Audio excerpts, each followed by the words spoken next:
Hi guys, I'm Irene, this is Perpetually Paperback, and today I'm going to be talking about my October book wrap-up. Okay, so let's just get into it.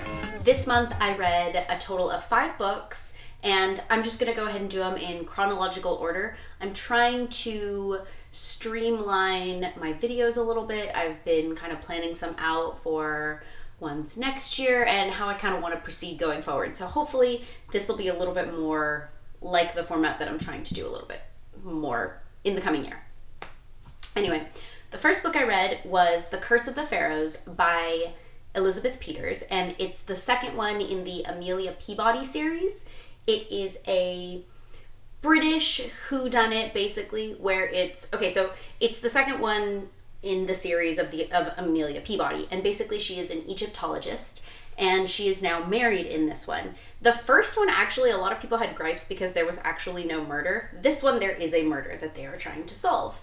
So basically, her husband gets approached by this lady who's the wife of another well-known Egyptologist who perished or is missing. And basically the story is that Amelia's husband is the only one that can fill in for his spot, and they have to go to Egypt to finish what they started, basically. And then it just kind of goes from there. It largely was like the first one, but I really enjoyed how sassy she was and just how it's written in general. I thought it was really fun. It was just like a nice, quick, easy to get through story, especially because now I'm invested in her character, so I cared about that. I think I gave it 3 stars. It was really enjoyable. I really liked it. That's where it was. I think I heard that on audiobook. After that, I read The Secret by Julie Garwood.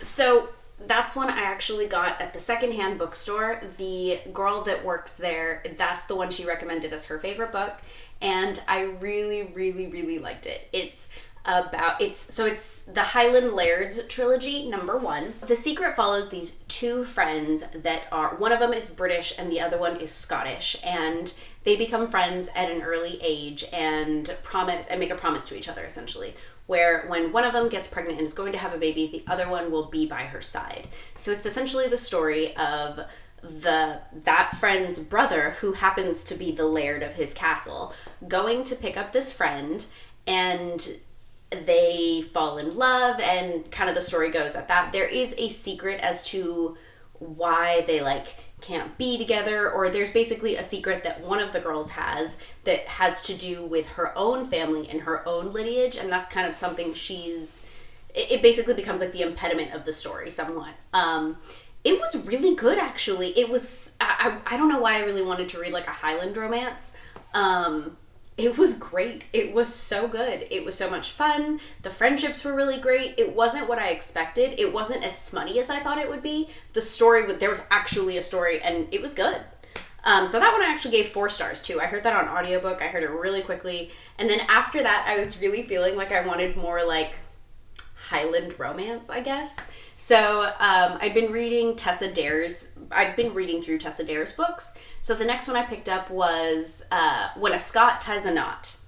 And this one I actually really, really enjoyed. I read it twice. I read it the first time because I had it on my e-reader. And then I found it on Scribd, and it wasn't very long, so I heard it again because I don't do Highland voices. I don't do Scottish voices when I'm reading them in my head. I can't do that accent, so therefore I don't give it to the characters. But I wanted to hear it because I'd heard parts of The Secret on audio. And I really enjoyed it both times. It's essentially about this girl who creates this Scottish lord who she's engaged to. Well, out of the blue, 10 years later, the dude shows up and is real, even though she created him as a figment of her own imagination. And basically, he kind of came up into this well-respected position.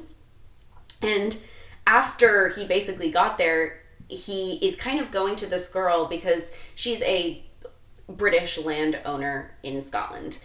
And he's basically no, I'm going to get land for all of my men that had fought in this war and basically came home to nothing. And so he plays out the other side of the story as well, because they're kind of both going off of this lie that they both told, pretty much, him to his people and her to her family.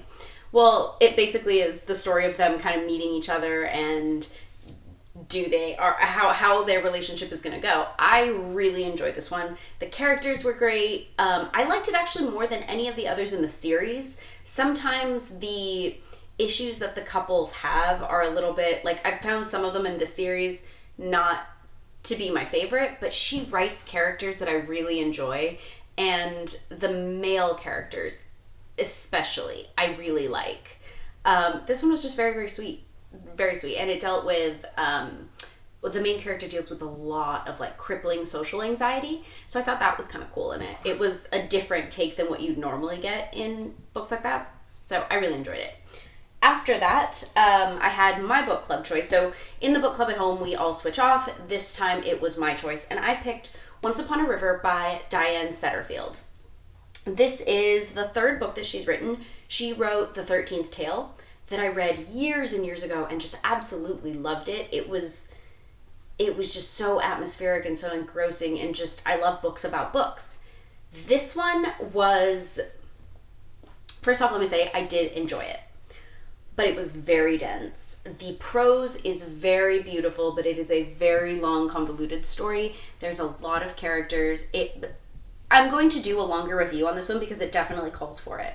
I think I've also decided I'm not necessarily going to be doing a full-on review for every single book I'm reading, but I'm going to try and tie different books together in different series.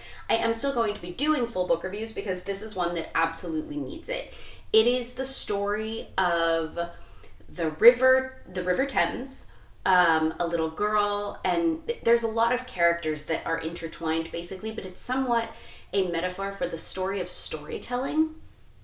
I'm not doing a good job describing what this book is about. It's really difficult because there's so much going on. But basically, this man walks into this inn that is known for storytelling with this little girl that he has saved from the river, who seemingly appears dead. Well, and she basically is dead. Through a series of events, she ends up waking up a couple hours later, and the man is revived again. Later, we find out he was a photographer. It also ties into this woman. I'm going to call her Ruth, but I don't think her name was Ruth. It was Rita. So Rita is this caregiver who never had children of her own, but she starts caring for this girl. Then it's found that there's another couple who loses a little girl, and then there's another couple who might be missing a grandchild. And there's more characters, and you kind of find out what happens to whose little girl this is, what happens. Basically, there's so many questions of like, who is she? What is she doing there? And the story cycles through a full year. By the way, the girl doesn't talk. She never develops the ability to talk after what took place. So you never are able to find out from her. So she's essentially this mute, and the rest of the story is trying to figure out what took place for these events to happen. And it starts in winter and it ends in winter. And this one, just the imagery of nature in this one is gorgeous. The characters are beautifully formed. My only thing with it would be that it was a little bit slow sometimes, and because it was so slow, it was difficult to keep the story straight because there is so much going on. It just is very dense prose. So this one I would say was a little bit less just like standardly enjoyable, I would say. It was a little bit something more that you're working through, but it was well worth it. It was great. It was one of the better ones. This was awesome. After that, I've been reading it. I'm kind of like a multi-reader, so I read pretty much I'll read 4 or 5 things at the same time, kind of. This is one that it took me quite a bit to read, but I actually really, really enjoyed it. And I saw that it was nominated for one of the Goodreads debut author and best YA fantasy. And so it's essentially the story of Yadriel, and he is part of the Brujos in East LA. And basically he is a trans boy trying to have his family and his sort of tribe accept him as a man in that society, because they have different kinds of, it is a fantasy though, so they have different kinds of magical abilities with men versus women. And it's the story of him trying to gain this acceptance. And in doing so, his cousin helps him basically go through this ceremony that gives him those powers, where he ends up calling the ghost of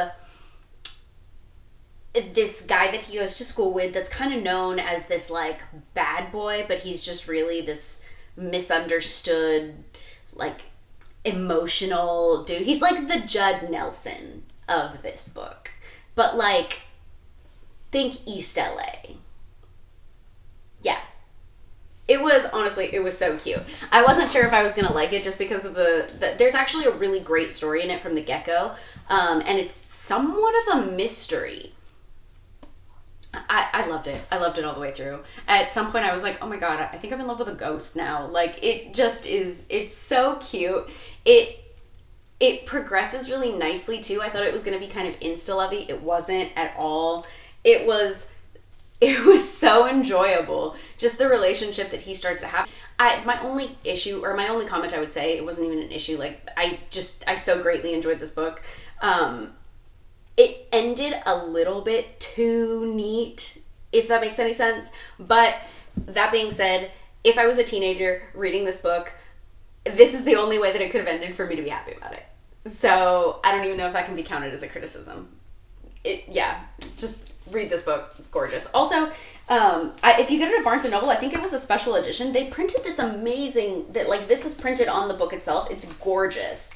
So if you can pick up a copy like this, do so. It's beautiful. I don't often like to pick up hardcover books. Like, I much, much, much prefer paperback versions, and a lot of times I'll seek them out. I am so glad I got this in a hardback version. It's gorgeous. Anyway, the last book I read after all of that it's called The Cold-Hearted Rake. I really enjoy Lisa Kleypas. This was one that I heard of. I got recommended it by my friend Mindy at the Babbling Book, and I'm so glad that she did.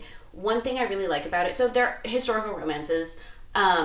This one deals with the Ravenels, it's a family. Kathleen is widowed, and she is the widow of Theo Ravenel. So now his brother inherits the estate, basically. And the estate is in disarray, so he and his brother now come. Basically, they, tie themselves in with the family, and it's like I don't even know if it's an enemies to lovers kind of thing, because it's just sort of the story of this family sort of surviving in the circumstances that they have. I will say a comment on this one. I found Kathleen super irritating. She's so proper. I understand that it made sense for the character, but I found it personally annoying to read, just because I find people like that annoying to read. I would rather read women that are trying to blow those things out of the water than someone who is so set on propriety, I guess. But so I found that it made her a little bit annoying. But in general, I really, really enjoyed it. I also, one of the things I really like about Lisa Kleypas is I'm so invested in the family. I want to read everything about all of these people because I want to know what happens to these sisters. And I wouldn't necessarily say it ends on a cliffhanger, but it definitely ends on a cliffhanger. I need to know what's going to happen to this sister. There's just the whole series. I already looked up everything in the whole series. I'm so invested in this family. I want everyone to marry well. So I really, really enjoyed this one. Definitely check it out. I would say the smut scenes were fine. I feel like I read hers more to find out what's going on with the family than definitely for any of the sex scenes. They're fine. They weren't bad. They weren't good. They were just, it was okay. It didn't make it or break it for me, I guess. But anyway, so that was my month of October. Just a quick update on what I've been reading and you're going to see coming up. I'm about a third of the way through Ties That Tether. That was my last book of the month. I'm trying to get to Anxious People by Frederick Bachman. That was also another selection last month. And really, I don't know, I would say I'm in a little bit of a reading slump. I'm just I don't know if I'm super feeling anything. I just don't feel like reading, which is sad because it actually finally got chilly enough that it's super cozy. But anyway, after that, I am almost done with Gideon the Ninth, and I'm really enjoying that. So I'm excited to talk about that next month. Anyway, I'll see you guys next time. If you read anything that I read, let me know what your thoughts were. Or if anything is on your TBR list and maybe I swayed you to read it, definitely let me know. If you made it to the end of this video, leave me an emoji. And I'll see you guys next time. Bye.